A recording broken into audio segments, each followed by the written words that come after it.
The autumn sun cast long shadows across the pristine sidewalks of Riverside Plaza, one of the most exclusive shopping destinations in the city of Millbrook. The modern shopping complex, with its gleaming glass storefronts and carefully manicured landscapes, served as a testament to the city's prosperity under Mayor James Whitman's administration.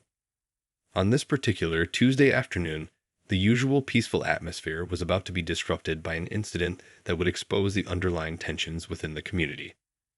Sarah Whitman, the 45-year-old wife of Mayor James Whitman, pulled up to the plaza in her latest model Range Rover, its metallic silver paint catching the sunlight. She was running late for a lunch meeting with her social circle, a group of wealthy women who prided themselves on their influence in local politics and charity events. The parking lot was moderately full, with several empty spaces available just a few rows back from the main entrance. However, Sarah's perfectly made-up face creased with irritation as she circled the lot once, refusing to park in what she considered to be inconveniently distant spots. Her French manicured fingers drummed impatiently on the leather-wrapped steering wheel as she surveyed the area. Her gaze settled on an empty handicap parking space directly in front of her favorite boutique, Elite Collections. Without a moment's hesitation or any visible sign of conscience, Sarah smoothly guided her luxury SUV into the clearly marked handicap spot. The bright blue sign, depicting the universal symbol for disability access, stood prominently in front of her vehicle, impossible to miss. A second sign below it clearly stated the hefty fine for unauthorized parking, but Sarah paid it no mind as she shifted into park. She reached across to the passenger seat, retrieving her designer handbag, a limited edition piece that cost more than many people's monthly salary.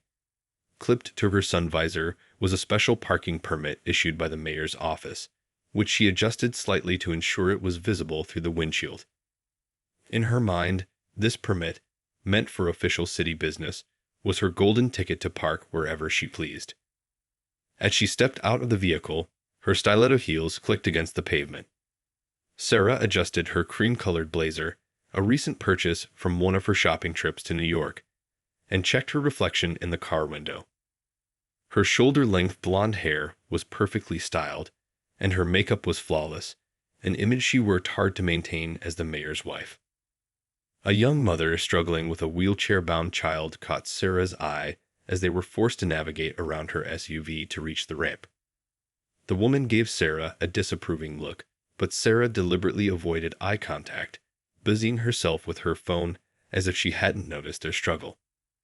In her mind, she rationalized that she would only be a few minutes, and surely no one else would need the space during her brief shopping trip. Several other shoppers witnessed her casual disregard for the parking regulations. Among them was Mrs. Chen, an elderly shop owner who had been in the plaza for over 2 decades. She shook her head disapprovingly, having observed similar behavior from Sarah on multiple occasions. A group of teenagers sitting at the nearby cafe took notice as well, one of them already pulling out their phone to record the scene, sensing the potential for drama.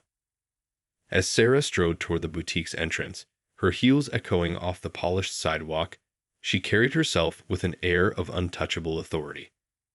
The designer shopping bags from her previous stops swayed gently in her grasp, and a slight smirk played across her lips as she noticed people quickly averting their gazes. This was her domain, a world where she believed her status as the mayor's wife elevated her above such mundane concerns as parking regulations. Little did Sarah know that her actions were about to catch up with her. As Officer Marcus Johnson's patrol car was quietly turning into the plaza, his trained eye already noting the unauthorized vehicle in the handicap space.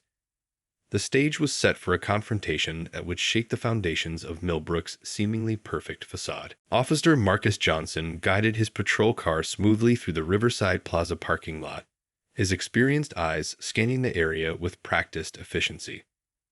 At 42, he had spent the last 15 years serving the Millbrook Police Department with distinction, earning respect from both his colleagues and the community he protected.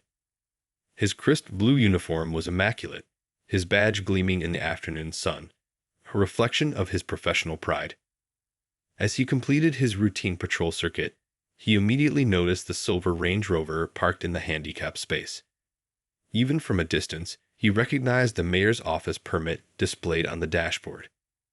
This wasn't the first time he'd encountered vehicles with official permits being misused, and his commitment to equal enforcement of the law had never wavered, regardless of the perpetrator's status. Officer Johnson pulled his patrol car to a discreet stop several spaces away, positioning it so his dashboard camera had a clear view of the illegally parked vehicle. He took a moment to radio in his location and the nature of the violation he was about to address. Years of experience had taught him the importance of documenting everything, especially in situations involving high-profile individuals. Dispatch, this is Officer Johnson. I'm at Riverside Plaza investigating a handicap parking violation. Vehicle appears to be associated with the mayor's office. Please note time and location. The dispatcher's voice crackled back. Copy that, Officer Johnson. Time noted, 2:34 p.m. As he exited his patrol car, Officer Johnson activated his body camera, standard procedure for all civilian interactions. He approached the Range Rover methodically, first photographing the vehicle's position relative to the handicap signs and markings. He noted the absence of any valid handicap placard or license plate, despite the prominent display of the mayor's office permit. A small crowd of onlookers had begun to gather at a respectful distance, their attention drawn by the unusual sight of a police officer documenting what appeared to be an official vehicle. Officer Johnson remained focused on his task, though he was acutely aware of the growing audience. His years of training kicked in as he maintained his professional demeanor, knowing full well that every move he made could be scrutinized later. He checked his watch, 2:37 p.m. Department policy required officers to wait a reasonable amount of time before issuing a citation for parking violations, giving drivers a chance to correct their mistake. Officer Johnson decided to give it 5 minutes, using the time to complete his preliminary documentation and run the vehicle's plates through the system. Again, standard procedure regardless of the vehicle's apparent connections. During his wait, he observed several disabled patrons struggling to navigate around the illegally parked SUV. A veteran in a wheelchair had to be helped onto the main road of the parking lot to get around the vehicle, while an elderly woman with a walker was forced to take a longer route to reach the pharmacy. Officer Johnson made careful notes of these incidents in his report, building a thorough case for the violation.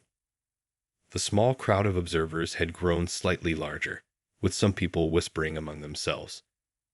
Officer Johnson could hear fragments of their conversations, some recognizing the vehicle as belonging to the mayor's wife, others expressing their frustration with the frequent abuse of privilege they'd witnessed in the plaza.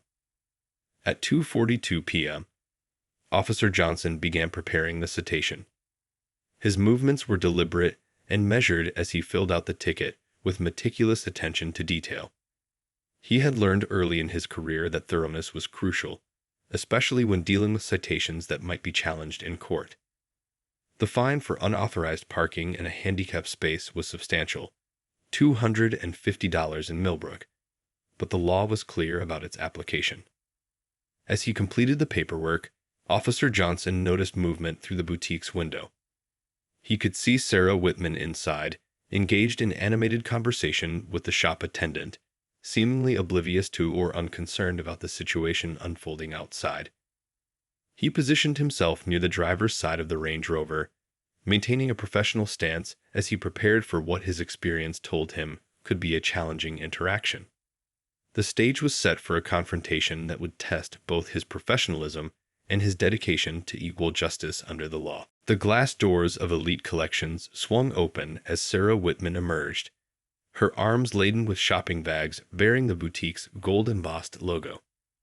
The afternoon sun caught the diamond tennis bracelet on her wrist, sending sparkles dancing across the storefront window. Her self-satisfied expression quickly morphed into one of indignant surprise as she spotted Officer Johnson standing beside her Range Rover. "Excuse me," Sarah called out, her voice carrying the practiced authority of someone accustomed to deference. "Is there some sort of problem here? She clicked her way across the pavement, her designer heels striking the ground with increasing force as she approached. Officer Johnson turned to face her, maintaining his professional composure. "Good afternoon, ma'am. I'm Officer Johnson with the Millbrook Police Department. I'm addressing a parking violation. This space is reserved for individuals with valid handicap permits." Sarah's perfectly sculpted eyebrows arched higher. "Officer, I don't think you understand. I'm Sarah Whitman, Mayor Whitman's wife." She gestured dismissively toward the mayor's office permit on her dashboard. "I have official business to attend to, and I'm running late as it is." The growing crowd of onlookers had become more obvious now, their phones discreetly, and some not so discreetly, recording the interaction. Mrs. Chen stood in her shop doorway, while the teenagers from the cafe had edged closer, their earlier predictions of drama proving accurate. "Mrs. Whitman, I understand who you are," Officer Johnson responded evenly, his voice calm but firm. "However, the mayor's office permit doesn't authorize parking in handicapped spaces. These spaces are specifically reserved for." "Do you know how many community initiatives I oversee?" Sarah interrupted, her voice rising. "I chair 3 different charitable organizations. I don't have time to circle this parking lot looking for spaces when I'm conducting official business." Officer Johnson remained unruffled. "Ma'am, shopping at Elite Collections doesn't qualify as official business, and even if it did, it wouldn't authorize the use of a handicapped space without a valid permit." Sarah's face flushed red beneath her makeup. "Are you saying I'm lying about conducting official business?" She fumbled in her designer handbag, pulling out her phone. "Do you know how many important meetings I have today? Who's your supervisor? I'd like their name and badge number right now." The veteran in the wheelchair who had earlier been forced to detour around her vehicle had returned and was watching the scene unfold. His presence seemed to escape Sarah's notice as she continued her tirade. "Mrs. Whitman," Officer Johnson spoke clearly, conscious of his body camera recording every word, "I'm happy to provide my badge number and supervisor's information. However, that doesn't change the fact that you're in violation of Municipal Code 7.43, which prohibits unauthorized parking in designated handicap spaces." "This is ridiculous." Sarah's voice had taken on a shrill edge. "Don't you have actual crimes to solve? There are probably drug dealers in the South Side you should be pursuing instead of harassing respectable citizens." Officer Johnson's expression remained neutral, but his voice carried a note of added firmness. "Ma'am, ensuring access for disabled members of our community is part of my duty to protect and serve all citizens equally under the law." Sarah's fingers flew across her phone screen. "We'll see about that. I'm calling James right now. He's in a meeting with the police commissioner this afternoon. I'm sure they'll both be very interested to hear about this harassment." The crowd had grown larger, their murmurs becoming more audible. Several people were shaking their heads at Sarah's behavior, while others nodded approvingly at Officer Johnson's professional demeanor. The tension in the air was palpable as Sarah held her phone to her ear, her other hand jabbing her finger toward Officer Johnson's chest. The confrontation had escalated beyond a simple parking violation, transforming into a public display of privilege meeting unmovable justice. The next few moments would prove crucial in determining how this encounter would be remembered in Millbrook's collective memory. Sarah's phone call to the mayor went straight to voicemail, causing her face to contort with barely contained rage. Lowering her phone, she quickly switched to its camera function, beginning to record Officer Johnson while maintaining a running commentary. "Everyone needs to see this. A police officer harassing the mayor's wife while she's conducting official business." Sarah's voice carried the practiced tone of someone used to controlling narratives. "This kind of targeted harassment against public officials needs to be documented." Officer Johnson remained steady, his body camera's small red light blinking as it captured everything from his perspective. "Ma'am, you're free to record, but I need to inform you that I'm proceeding with issuing the citation. Your current behavior is being documented as well." Oh, I'm sure it is. Sarah's voice dripped with sarcasm as she circled around, phone still recording. I notice you're very eager to harass me, Officer Johnson. Is there perhaps a reason you're so focused on ticketing the mayor's wife instead of dealing with actual criminals? The implication in her tone was clear, causing several onlookers to gasp. Mrs. Chen, still watching from her shop doorway, shook her head disapprovingly. The veteran in his wheelchair had moved closer, his face darkening at Sarah's thinly veiled racist remarks. Mrs. Whitman, Officer Johnson responded, his voice maintaining its professional calm. I'm going to be direct with you. Your comments are being interpreted as racially motivated harassment of a police officer in the execution of his duties. I strongly advise you to reconsider your approach. Sarah's eyes widened with mock innocence. Racially motivated? I never said anything about race. This is exactly what I'm talking about. You're twisting my words and trying to make this into something it's not. Wait until the media hears about this. She turned to address the growing crowd, her phone now sweeping across the onlookers. Are you all seeing this? This officer is discriminating against me because of my position in the community. This is what our tax dollars are paying for. A young woman in the crowd called out, The only one discriminating here is you, Mrs. Whitman. Several others nodded in agreement, some adding their own murmurs of disapproval. Sarah spun back toward Officer Johnson, her composure cracking further. You've turned these people against me. This is a setup, a deliberate attempt to embarrass the mayor's office. I demand to know who sent you here. Was it Councilman Rodriguez? I know he's been trying to undermine James's re-election campaign. Officer Johnson calmly continued writing the ticket, each movement deliberate and by the book.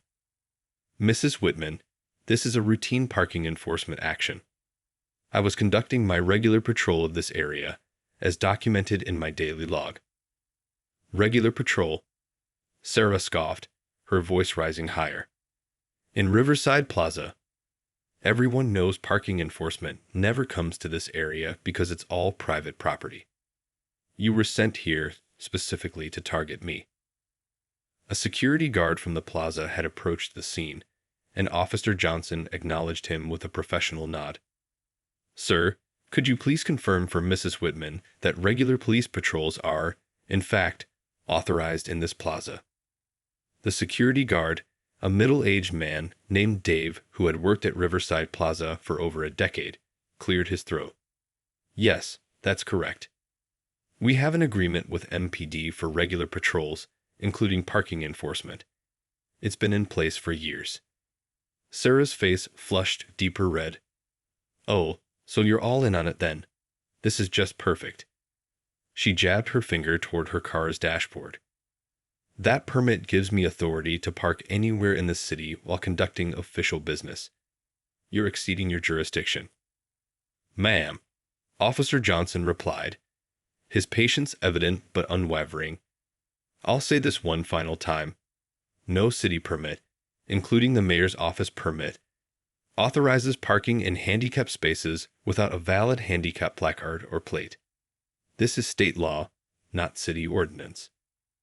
The confrontation had reached a critical point, with Sarah's increasingly desperate attempts to assert authority clashing against Officer Johnson's immovable professional dedication to the law. The crowd continued to grow, their phones recording what was quickly becoming Millbrook's most viral moment of the year. The crowd at Riverside Plaza had swelled to nearly 40 people, creating a loose semicircle around the confrontation. The afternoon sun cast long shadows across the pavement as phones recorded from every angle, their owners knowing they were witnessing something significant in Millbrook's social landscape. Sarah's attempts to control the narrative were rapidly unraveling.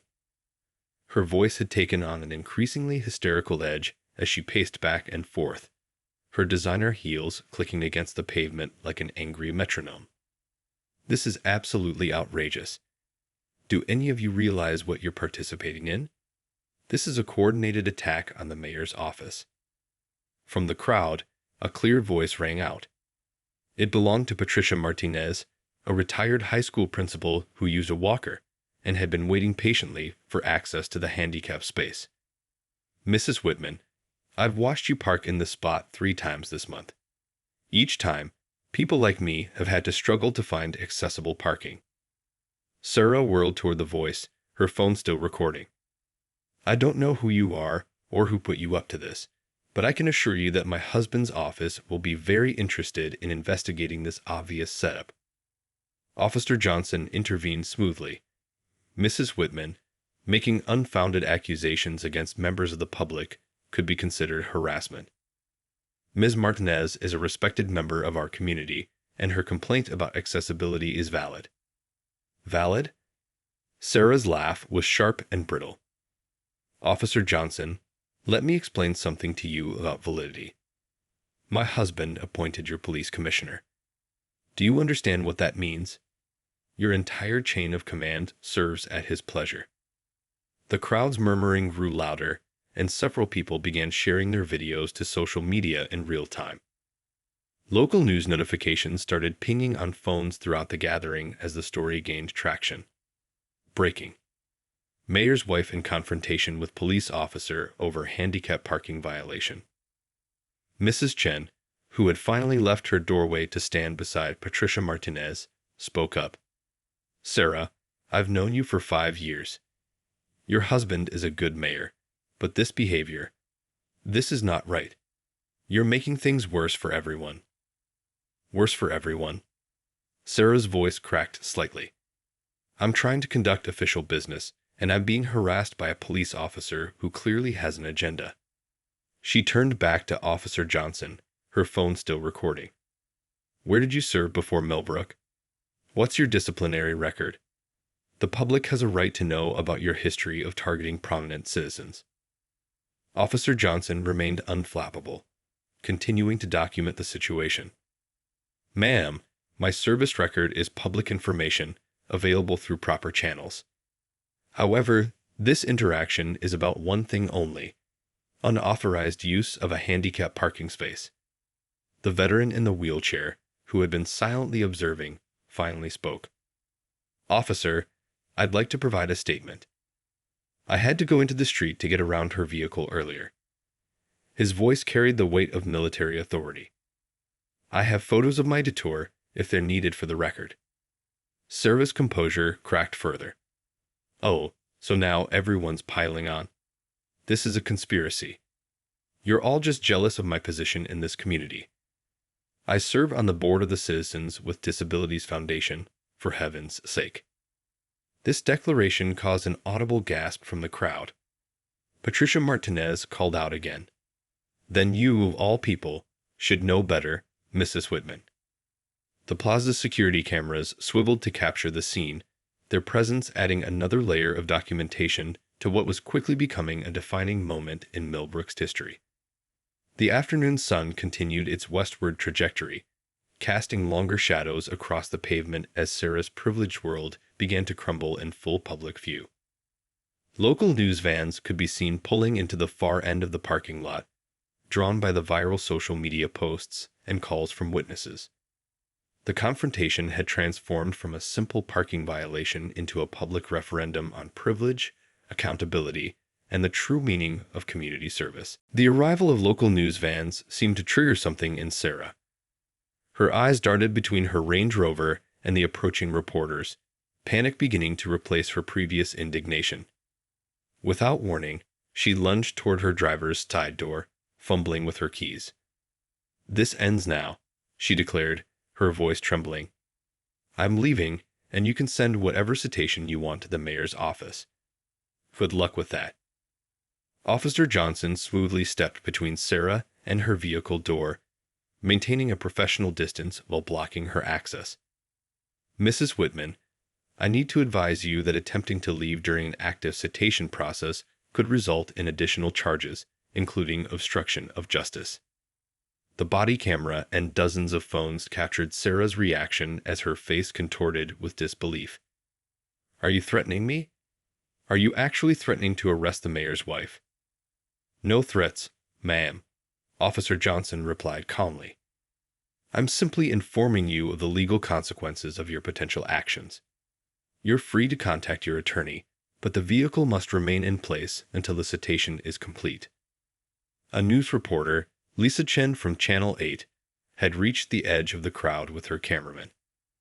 Sarah's expression flickered between panic and calculation as she recognized the reporter who had previously covered several of her charity galas. "Lisa," Sarah called out, attempting to regain her composure. "Thank goodness you're here. I'm being harassed and threatened by this officer for simply conducting official city business." Her voice cracked slightly as she tried to project authority. Lisa Chen, known for her investigative reporting, responded professionally. "Mrs. Whitman, we've received multiple videos from witnesses showing your interaction with Officer Johnson. Would you care to comment on your earlier remarks about his enforcement priorities?" The color drained from Sarah's face as she realized the implications. Her previous racially charged comments were already circulating on social media, with local news channels picking up the story. Her phone buzzed continuously with incoming calls and messages, including several from the mayor's office staff. Patricia Martinez, the retired principal, had been recording everything on her iPad. "I've just forwarded all of this to the Citizens with Disabilities Foundation board," she announced clearly. "As a member myself, I think they'll be very interested in how their board member views handicap parking regulations." Sarah's phone suddenly rang with her husband's distinct ringtone. Her hands shaking, she answered on speaker, perhaps hoping the mayor's authority would finally end this situation. "Sarah, what the hell is going on?" Mayor Whitman's voice was tight with controlled anger. "I'm looking at dozens of videos flooding social media. The commissioner just showed them to me. James, thank goodness." Sarah's voice rose with desperate relief. "You need to do something about this. Officer Johnson is." "Stop talking immediately." The mayor cut her off, his voice echoing in the now quiet crowd. "Don't say another word. I've got the city attorney on the other line, and you're making things worse with every statement. Officer Johnson is one of our most decorated officers, and I'm watching footage of you." The mayor's voice trailed off, and the painful silence was broken only by the sound of approaching footsteps. Captain Rivera, Officer Johnson's immediate supervisor, had arrived on the scene. "Officer Johnson," Captain Rivera called out professionally, "I've reviewed your body camera footage remotely. Please proceed with your citation as standard procedure dictates." Sarah stood frozen, her phone still in hand, as the situation she had created spiraled completely beyond her control. The numerous videos capturing her behavior had already gone viral, with national news outlets beginning to pick up the story. Her carefully cultivated image as a philanthropic community leader was unraveling in real time, captured by dozens of cameras and witnesses. The afternoon sun caught the tears welling in her eyes as the reality of her situation finally began to sink in. Her privileged bubble had burst in spectacular fashion, and there would be no easy escape from the consequences of her actions. Officer Johnson maintained his professional demeanor as he completed the citation, each movement deliberate and documented. The arrival of Captain Rivera had shifted the dynamic significantly, with Sarah now standing in stunned silence, her phone hanging limply at her side. The mayor had ended their call with a terse, "Wait there. Don't say another word." "Mrs. Whitman," Officer Johnson spoke clearly, his voice carrying across the now hushed crowd. "I'm going to explain the citation and your rights regarding this violation. Per department policy, I'll be recording this explanation, and you'll need to sign acknowledging receipt of the citation. This is not an admission of guilt." Captain Rivera stood nearby, his presence lending additional weight to the proceedings. "Officer Johnson, please proceed with your standard explanation." Officer Johnson began methodically. "This citation is for violation of State Vehicle Code Section 22,511.8, unauthorized parking in a designated handicap space. The fine is $250, plus applicable court fees if contested. You have 3 options." As he detailed the procedures for paying, contesting, or appearing in court, Sarah's carefully constructed facade continued to crumble. Mascara traced thin black lines down her cheeks as she listened, her earlier bravado replaced by the dawning reality of her situation. Lisa Chen from Channel 8 was conducting quiet interviews with witnesses, including Patricia Martinez and the veteran in the wheelchair. Mrs. Chen from the Plaza Shops provided a statement about previous incidents, her usual reticence overcome by the day's events. "I've seen Mrs. Whitman park here at least a dozen times in past year," Mrs. Chen stated firmly to the camera. "Always same excuse about official business. Always making disabled customers take long way around." The plaza's security manager approached with a thick folder. "Officer Johnson, we have security footage from the past 3 months showing multiple incidents of the same vehicle in handicap spaces. We're happy to provide this as supporting documentation." Sarah's voice, barely a whisper now, broke through. "The footage. You've been keeping records." "Ma'am," Officer Johnson responded professionally, "that's not relevant to today's citation, though you may want to discuss it with your attorney. For now, I need you to focus on this current violation. Do you understand your rights and options as I've explained them?" A sleek black town car pulled into the plaza, and Timothy Walsh, the city attorney, emerged with a grim expression. He quickly made his way through the crowd, briefcase in hand. "Mrs. Whitman," Walsh addressed her formally, "the mayor sent me to escort you home. Please do not make any further statements to anyone." He turned to Officer Johnson. "Officer, is the citation process complete?" "Nearly, sir," Officer Johnson replied. "Mrs. Whitman needs to sign acknowledging receipt, and then she's free to go. Though given her earlier attempt to leave during the citation process, I need to confirm she understands that the signature is merely acknowledging receipt, not admitting guilt." Sarah's hand trembled as she took the citation electronic pad, her signature barely legible. The crowd watched in silence as the mighty had fallen, their phones still recording every moment of her humiliation. Captain Rivera addressed the gathering. "Folks, the official police business here is concluded. We appreciate your cooperation and witness statements. If anyone has additional documentation they'd like to provide regarding this or related incidents, please contact our department through official channels." The city attorney guided Sarah toward his car, but Officer Johnson called out one final time. "Mrs. Whitman, please ensure you move your vehicle from the handicap space immediately after our interaction concludes. Any additional time in the space could result in a separate citation." The crowd parted as Sarah walked unsteadily to her Range Rover, the city attorney following close behind. Her designer bags sat forgotten on the pavement where she dropped them earlier, the Elite Collections logo now a symbol of the privilege that had finally met its match in Officer Johnson's unwavering professionalism. As she pulled out of the space, Patricia Martinez finally moved her mobility scooter into the freed spot, the proper handicap placard hanging from her rearview mirror. The simple act seemed to underscore the entire afternoon's lesson about equality under the law. By nightfall, the Riverside Plaza incident had exploded across social media platforms and news outlets. The hashtag Millbrook Mayor's Wife was trending nationally, with multiple videos from different angles showing Sarah's confrontation with Officer Johnson. News channels were running frame-by-frame analyses of the interaction, with body language experts and civil rights attorneys weighing in on the implications.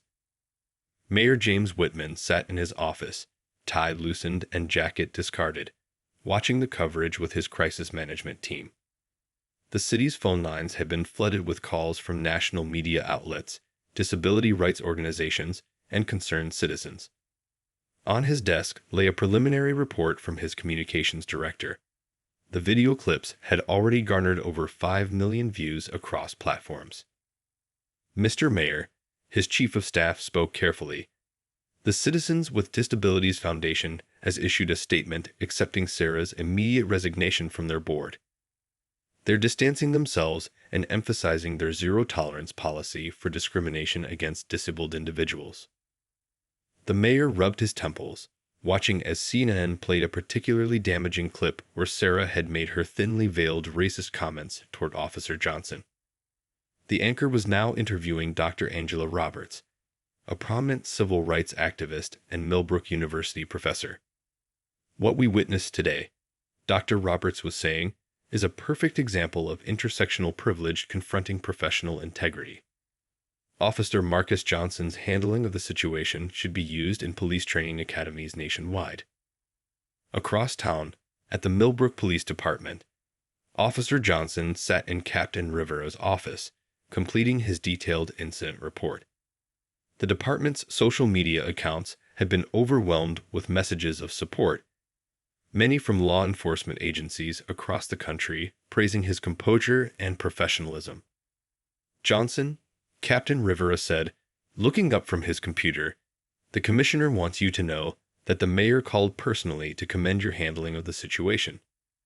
He's requesting you serve as a trainer for our department's new civil interaction protocols." Officer Johnson nodded modestly. "Just doing my job, sir.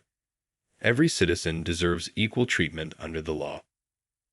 Meanwhile, at the Whitman residence, Sarah sat in their home theater room, watching in horror as her actions were dissected on every major news network. Her phone had been confiscated by the city attorney, who was working with a team of legal experts to assess the damage control options. The family's private security detail had reported multiple news vans parked at the entrance to their gated community. Local disability rights activists had organized an impromptu rally outside City Hall, led by Patricia Martinez and several other community members. Their signs read, "Handicap spaces are not VIP parking," and "Privilege doesn't trump disability." The crowd had swelled to hundreds, with people sharing their own stories of parking space violations by privileged individuals. Mrs. Chen's security camera footage from previous incidents had been obtained by investigative reporters, who were now compiling a damaging pattern of behavior. The montage played across screens nationwide. Sarah repeatedly parking in handicap spaces over months, forcing disabled individuals to navigate around her luxury vehicle. The mayor's political opponents were already capitalizing on the situation. Councilman Rodriguez, who Sarah had accused of orchestrating the incident, issued a statement. "While I sympathize with the mayor's personal situation, this incident raises serious questions about the culture of privilege in our city government." Social media continued to churn with memes and commentary. One viral tweet read, "Officer Johnson didn't just write a ticket today. He wrote a masterclass in professional integrity." Another popular post showed a split screen of Sarah's confrontational behavior next to Officer Johnson's calm responses, captioned, "Entitlement versus excellence." The Millbrook Police Department's Internal Affairs Division had completed their preliminary review of Officer Johnson's body camera footage and all available videos from the scene. Their report, marked highest priority, sat on the police commissioner's desk with a clear conclusion. Officer Marcus Johnson's conduct during the incident demonstrated exemplary adherence to department protocols and professional standards. As the evening news cycles continued their coverage, it became clear that this incident would have lasting implications for Millbrook's social and political landscape. The carefully maintained facade of privilege had cracked, and through that crack, a new conversation about equality and accountability was emerging. 1 week after the Riverside Plaza incident, Mayor James Whitman stood at a podium in City Hall's press room, facing a sea of reporters and cameras. The bags under his eyes testified to sleepless nights spent dealing with the fallout from his wife's actions. Behind him stood Officer Marcus Johnson, now in his dress uniform, along with representatives from various disability rights organizations. Today, the mayor began, his voice carrying the weight of careful preparation. "I'm announcing several initiatives that will reshape how our city approaches accessibility and privilege. But first, I want to address the incident that brought us here." The cameras clicked rapidly as he continued. "My wife's actions were inexcusable. Her behavior reflected a sense of entitlement that has no place in our community. She is currently enrolled in sensitivity training and will be performing 200 hours of community service with local disability advocacy groups. Sarah, notably absent from the press conference, was watching from their home, where she had spent the past week drafting personal apology letters to every person she had inconvenienced over the past year. The security footage from Mrs. Chen's shop had revealed 27 separate incidents of her parking in handicap spaces. Furthermore, the mayor announced, "I'm proud to introduce the Johnson Protocol, a new mandatory training program for all city employees and officials' families." He gestured to Officer Johnson, named after the officer whose professionalism showed us all a better way forward. Officer Johnson stepped forward, his presence drawing appreciative murmurs from the crowd. The past week had seen him featured in national law enforcement journals, with police departments across the country requesting copies of his body camera footage for training purposes. The Johnson Protocol, the mayor explained, will focus on 3 key areas: understanding privilege, respecting accessibility needs, and maintaining professional integrity under pressure. Officer Johnson will oversee its implementation alongside our newly established Citizens Oversight Committee. Patricia Martinez, now appointed chair of the Oversight Committee, sat in her mobility scooter in the front row. Besides her was the veteran from the incident, Staff Sergeant James Cooper, who had become a vocal advocate for stricter enforcement of handicap parking regulations. The mayor continued, "We're also implementing a zero-tolerance policy for handicap parking violations, with increased fines and mandatory community service for repeat offenders. Every city-issued parking permit will now clearly state that it does not authorize parking in handicap spaces." Mrs. Chen, who had initially been hesitant to share her security footage, had been honored with a Community Service Award for her role in documenting the pattern of violations. Her shop had become a symbol of standing up against privilege abuse, with business actually increasing as supportive community members made a point of shopping there. Additionally, the mayor announced, the city has established a $500,000 fund for improving accessibility throughout Millbrook. This will include better enforcement technology, improved signage, and additional handicap spaces in high-traffic areas. The Millbrook Police Department had seen a surge in community support, with Officer Johnson's handling of the situation becoming a case study in de-escalation and professional conduct. Applications to join the force had doubled, with many citing Johnson's example as their inspiration. Sarah's role in the community had transformed dramatically. Her resignation from various boards had been followed by genuine efforts at redemption. She had requested to work directly with disability advocates, learning firsthand about the challenges faced by those she had thoughtlessly inconvenienced. In closing, the mayor said, his voice carrying genuine emotion, "I'd want to thank Officer Johnson for showing us that true public service means equal application of the law, regardless of status or position. His actions reminded us that integrity isn't about who you are, but how you treat others." The press conference concluded with the announcement that Riverside Plaza would be renamed Unity Plaza, featuring a new plaque commemorating the incident as a turning point in the city's history. The plaque would read, "Where privilege met principle, a lesson in equality under law."